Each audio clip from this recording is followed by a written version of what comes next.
Assalamu alaikum students, welcome to the channel Online Learning. Today we learn about the biology for grade 11. आज का हमारा topic है mechanism of photosynthesis. Photosynthesis के mechanism को हम basically दो तरह की फेजेस में डिवाइड कर सकते हैं। Number one is light dependent phase जिसको हम लाइट रिएक्शन भी कहते हैं, and number two is light independent phase जिसको डार्क रिएक्शन भी कहा जाता है। तो सबसे पहले हम बात कर लेते हैं लाइट डिपेंडेंट फेज जिसको लाइट रिएक्शन भी कहा जाता है। तो फर्स्ट फेज जो फोटोसिंथेसिस के प्रोसेस की है वो है लाइट रिएक्शन। लाइट रिएक्शन इसलिए कहा जाता है क्योंकि ये जो प्रोसेस होता है फोटोसिंथेसिस की फेज, ये जो है सिर्फ लाइट की प्रेजेंस में होती है, यानी कि अगर लाइट नहीं होगी तो ये प्रोसेस नहीं हो सकता। और लाइट डिपेंडेंट फेज़ जो है वो थाइलाकाइड मेम्ब्रेन्स के अंदर होती है। इस फेज़ में क्या होता है, इस फेज़ में आप लाइट की एनर्जी को यूज़ करते हैं और लाइट की एनर्जी को यूज़ करते हुए आप दो चीज़ें बनाते हैं, एटीपी और NADPH। एटीपी क्या है हमारे पास, इसेमिलेटिंग पावर है, और NADPH रिड्यूसिंग पावर है।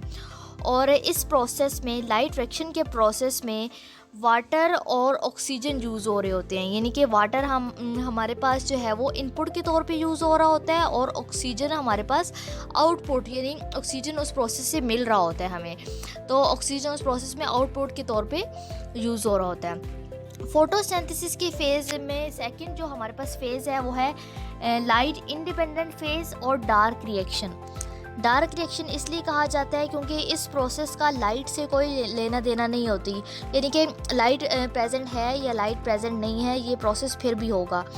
और इस प्रोसेस में हमारे पास जो हमें दो तरह की चीज़ें ज़रूरत होती हैं वो है ATP और NADPH। ATP और NADPH पहले वाले प्रोसेस में, यानी कि लाइट रिएक्शन में बन रहे होते हैं, तो वहाँ से जो प्रोडक्ट्स बनती हैं वो अगले रिएक्शन में, डार्क रिएक्शन में यूज़ हो जाती हैं। यानी कि लाइट रिएक्शन में ATP और NADPH बन रहा है और ATP और NADPH यूज़ कहाँ हो रहा है, डार्क रिएक्शन में। यानी कि डार्क रिएक्शन को लाइट की ज़रूरत नहीं है बल्कि उसको ATP और NADPH की ज़रूरत है। और ये जो प्रोडक्ट्स हैं वो दिन के टाइम भी अवेलेबल होती हैं, इसलिए जो डार्क रिएक्शन है वो ज़्यादातर जो है वो डे टाइम में होता है। डार्क रिएक्शन में क्या होता है, कार्बन डाइऑक्साइड इनपुट के तौर पे काम कर रही होती है। इनपुट के तौर पे काम इसलिए कर रही होती है कि क्योंकि इसमें जो कार्बन डाइऑक्साइड है वो कन्वर्ट हो जाती है ग्लाइसर एल्डिहाइड 3 फॉस्फेट में, यानी कि G3P में, जो कि इस फेज़ का आउटपुट है। और इस फेज़ में जो ATP यूज़ हो रहा होता है वो ATP हाइड्रोलाइज हो जाता है। ATP हाइड्रोलाइज होके कन्वर्ट हो जाता है ADP में, यानी कि एडिनोसिन डाइफॉस्फेट में, और फास्फेट में कन्वर्ट हो जाता है। लेकिन ATP की जो एनर्जी है वो इस फेज़ के अंदर यूज़ हो जाती है। इसी तरह से इस प्रोसेस में जो NADPH है, NADPH क्या करता है, NADPH से हमें एनर्जाइज्ड इलेक्ट्रॉन मिलते हैं और इसके अलावा हमें NADPH से हाइड्रोजन मिल रहा होता है, और जिससे क्या होता है, जिससे G3P की फॉर्मेशन होती है। G3P क्या है, G3P एक एनर्जी रिच मॉलिक्यूल है। आज हम फोटोसिंथेसिस की फर्स्ट फेज़ के बारे में पढ़ेंगे जो कि है लाइट डिपेंडेंट फेज़ जिसको लाइट रिएक्शन भी कहा जाता है। लाइट डिपेंडेंट फेज़ फोटोसिंथेसिस में, इसमें क्या होता है कि फोटोसिंथेसिस के इस प्रोसेस में लाइट की एब्जॉर्प्शन होती है, यानी कि लाइट जो है वो एब्जॉर्ब होती है, और जैसे ही लाइट की एब्जॉर्प्शन होती है फोटो सिस्टम्स के अंदर, तो फोटो सिस्टम के अंदर जो इलेक्ट्रॉन्स होते हैं वो एक्साइट कर जाते हैं। इलेक्ट्रॉन जब एक्साइट करेंगे तो वो फ्लो करते हैं, और फ्लो करके वो इलेक्ट्रॉन ट्रांसपोर्ट चेन की तरफ जाते हैं। इलेक्ट्रॉन ट्रांसपोर्ट चेन की तरफ जाते हैं और वहाँ पे क्या होता है, ATP की फॉर्मेशन होती है। इसके अलावा वहाँ पे जो NADP हमारे पास प्रेजेंट होता है वो NADP रिड्यूस हो जाता है, वो NADP रिड्यूस होके कन्वर्ट हो जाता है NADPH में।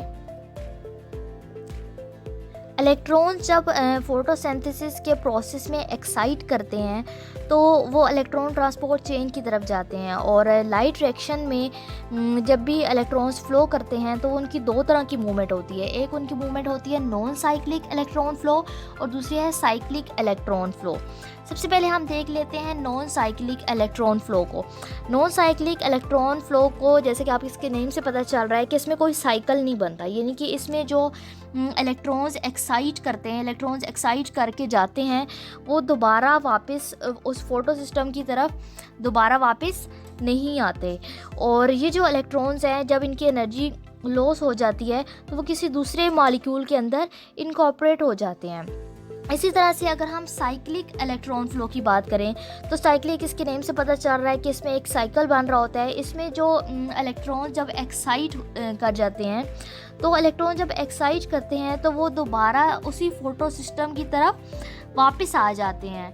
तो क्योंकि इसमें इलेक्ट्रॉन्स वापस आ रहे हैं फोटो सिस्टम की तरफ, इसलिए इसको कहा जाता है साइक्लिक इलेक्ट्रॉन फ्लो।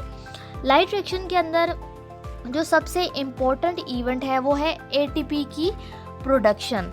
और ये जो एटीपी की प्रोडक्शन होती है, जब वो लाइट रिएक्शन में एटीपी की प्रोडक्शन होती है तो इसको कहा जाता है फोटोफॉस्फोराइलेशन, और इस मैकेनिज़्म को कहा जाता है कीमियोऑस्मोसिस।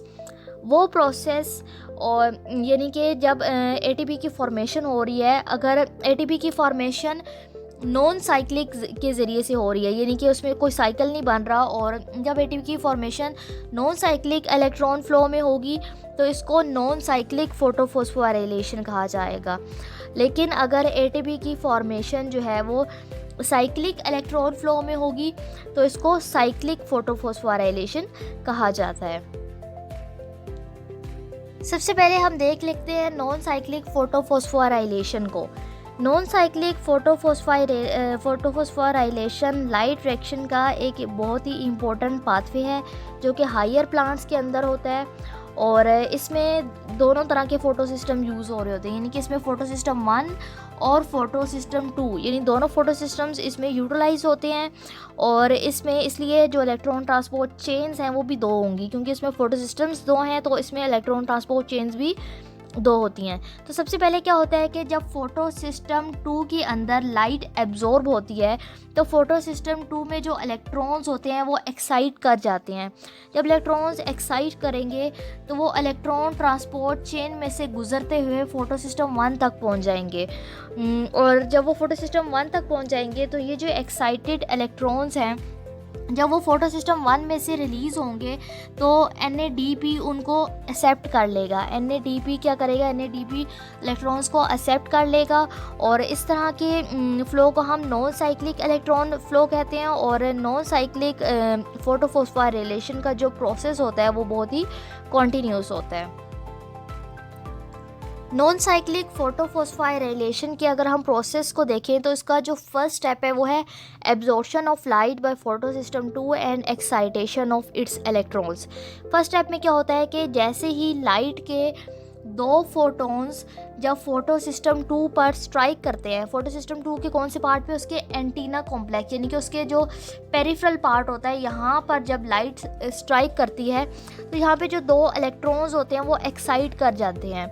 और ये जो इलेक्ट्रॉन्स है जब ये एक्साइट कर जाते हैं तो वो डिफरेंट पिगमेंट्स के साथ फोटो सिस्टम के अंदर ही यहाँ पर ही वो मूव करना स्टार्ट कर देते हैं। और जब ये एनर्जी फोटो सिस्टम 2 के दरमियान वाले पार्ट जिसको हम रिएक्शन सेंटर कहते हैं, जब ये लाइट एनर्जी यहाँ दरमियान वाले पार्ट तक पहुँचती है तो ये जो इलेक्ट्रॉन्स हैं ये और ज़्यादा एक्साइट कर जाते हैं। और ये जो एक्साइटेड इलेक्ट्रॉन्स हैं ये एक्साइटेड इलेक्ट्रॉन्स यहाँ से रिलीज़ हो जाते हैं, यानी कि बाहर की तरफ मूव कर जाते हैं।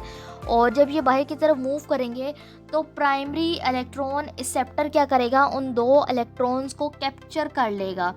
जब वो उन 2 इलेक्ट्रॉन्स को कैप्चर कर लेगा तो फोटो सिस्टम के अंदर उन 2 इलेक्ट्रॉन्स की डेफिशिएंसी हो जाएगी और वहाँ पे इलेक्ट्रॉन्स होल्स बन जाएंगे।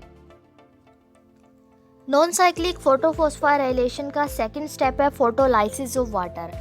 फोटो सिस्टम में जब इलेक्ट्रॉन्स की डेफिशिएंसी हो जाती है तो वहाँ पे इलेक्ट्रॉन होल्स बन जाते हैं और इन इलेक्ट्रॉन होल्स का फिल करना ज़रूरी होता है। तो इन इलेक्ट्रॉन होल्स को फिल किया जाता है वाटर के ज़रिए।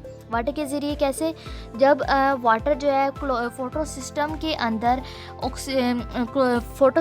अंदर ऑक्सीडाइज्ड फॉर्म में क्लोरोफिल के साथ जब वाटर रिएक्ट करता है तो वाटर की ब्रेकडाउन हो जाती है। वाटर कन्वर्ट हो जाता है 2 हाइड्रोजन आयंस में, 2 इलेक्ट्रॉन्स में, और ऑक्सीजन में। और ये जो ब्रेक डाउन है ये क्योंकि सनलाइट की प्रेजेंस में होती है, वाटर की ब्रेक डाउन जब सनलाइट की प्रेजेंस में होती है तो इस प्रोसेस को कहा जाता है फोटोलाइसिस ऑफ वाटर।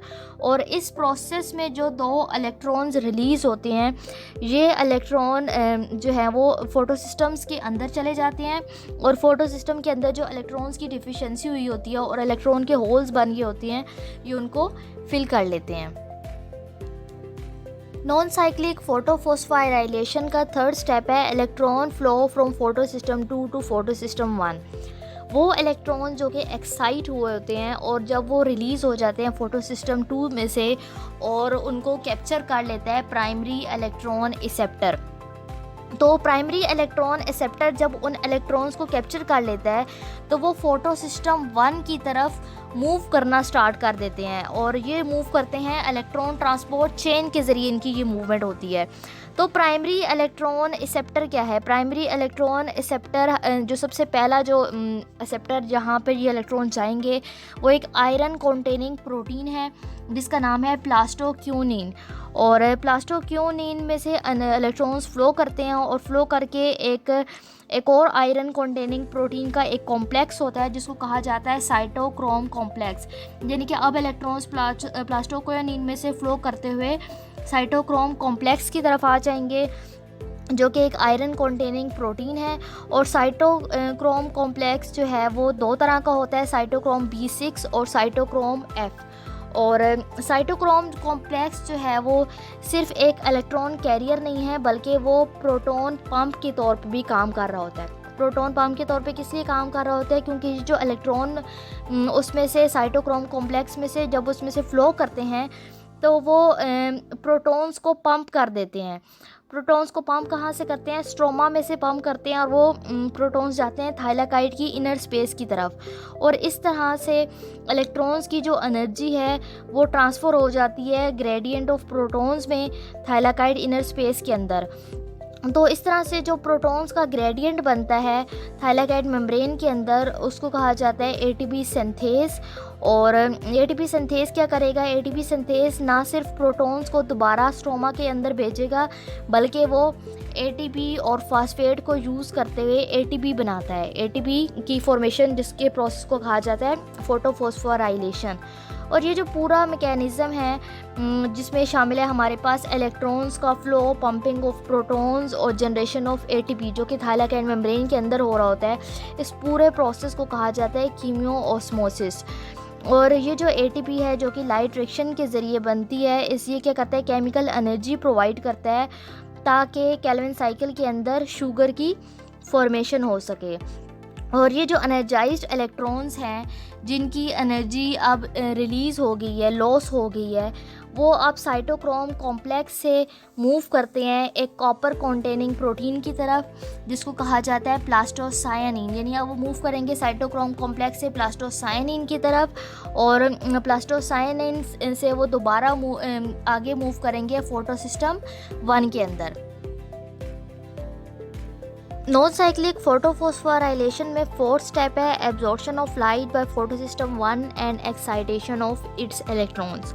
जब ये एक्साइटेड इलेक्ट्रॉन्स फोटोसिस्टम 1 यानी कि P700 के रिएक्शन सेंटर में पहुंचते हैं तो वो फोटोसिस्टम 1 के मॉलिक्यूल जब उन फोटोन्स ऑफ लाइट को एब्जॉर्ब करता है तो फोटो सिस्टम 1 के जो अपने जो इलेक्ट्रॉन्स हैं वो बूस्ट कर जाते हैं, वो बूस्ट करके हायर एनर्जी लेवल की तरफ चले जाते हैं।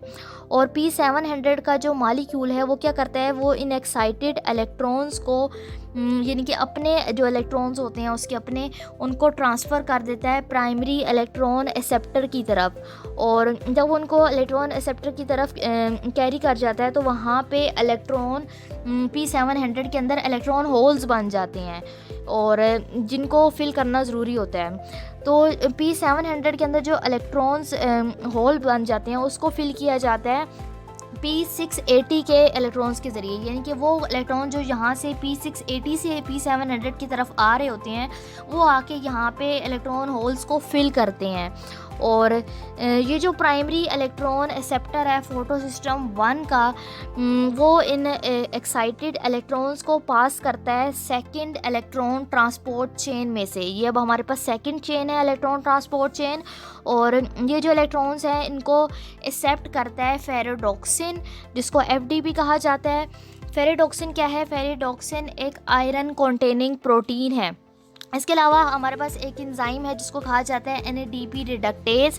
NADP रिडक्टेज जिसको फ्लेवोप्रोटीन एंजाइम भी कहा जाता है। ये क्या करता है? NADP रिडक्टेज फेरेडॉक्सिन से इलेक्ट्रॉन्स को लेता है और इनको आगे भेजता है NADP की तरफ। जब ये इलेक्ट्रॉन्स NADP के साथ कंबाइन करते हैं और इसमें हाइड्रोजन आयंस भी इसके साथ मिल रहे होते हैं, तो ये दोनों यहाँ पे NADP के साथ कंबाइन होकर कन्वर्ट हो जाते हैं NADPH में। और NADPH जो है वो रिड्यूसिंग पावर के तौर पे काम कर रहा होता है और ये केल्विन साइकिल में शुगर की सिंथेसिस करता है। तो ये जो इलेक्ट्रॉन ट्रांसपोर्ट का जो दोनों फोटो सिस्टम्स के अंदर जो नॉन साइक्लिक फोटोफॉस्फोराइलेशन के अंदर जो इसका पाथ है, ये इस पाथ को कहा जाता है जी स्कीम। इसको जी स्कीम इसलिए कहा जाता है क्योंकि इसकी जो शेप है वो बिल्कुल जिग जैग होती है। फोटो सिस्टम 2 से लेके फोटो सिस्टम 1 तक और नेक्स्ट इलेक्ट्रॉन ट्रांसपोर्ट चेन तक इसकी जो स्कीम होती है वो जिग जैग होती है, इसलिए इसको कहा जाता है जी स्कीम। अभी तक हम देख रहे थे नॉन साइक्लिक फोटोफॉस्फोराइलेशन को, तो अब हम देखते हैं कि साइक्लिक फोटोफॉस्फोराइलेशन कैसी होती है। तो नॉन साइक्लिक फोटोफॉस्फोराइलेशन के अंदर NADPH की फॉर्मेशन होती है। तो NADPH ज़्यादा हो जाता है और ATP की डेफिशिएंसी हो जाती है, इनके ATP कम हो जाता है। तो ATP की कमी को पूरा करने के लिए साइक्लिक फोटोफॉस्फोराइलेशन की ज़रूरत पड़ती है। साइक्लिक फोटोफॉस्फोराइलेशन एक बहुत ही इम्पोर्टेंट पार्ट है बैक्टीरियल फोटोसिंथेसिस के अंदर, लेकिन ये सारी बैक्टीरियल फोटोसिंथेसिस के अंदर नहीं होता, क्योंकि ये साइनोबैक्टीरिया में जो फोटोसिंथेसिस होती है उसमें ये साइकिल नहीं होता, बल्कि बाकी सब बैक्टीरिया के अंदर होता है। इस मैकेनिज़्म में क्या होता है? इस मैकेनिज़्म के अंदर फोटो सिस्टम 2 नहीं होता, बल्कि सिर्फ फोटो सिस्टम 1 यूटिलाइज होता है।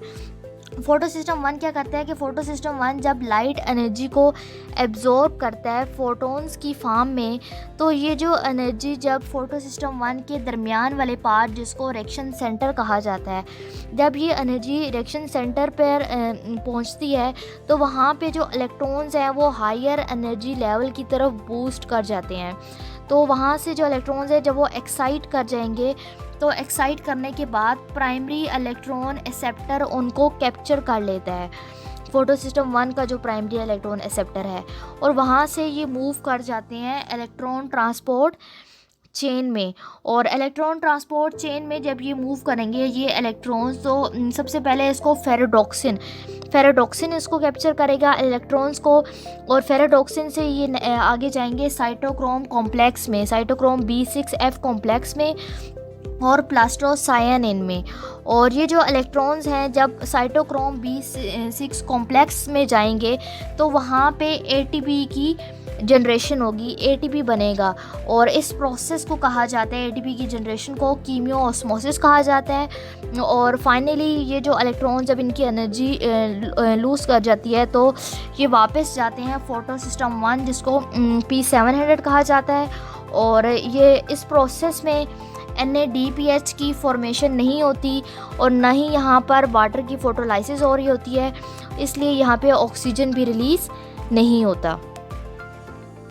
I hope students you have gained the concept of mechanism of photosynthesis and light dependent phase of photosynthesis. If you like my video, kindly subscribe my channel. Allah Hafiz.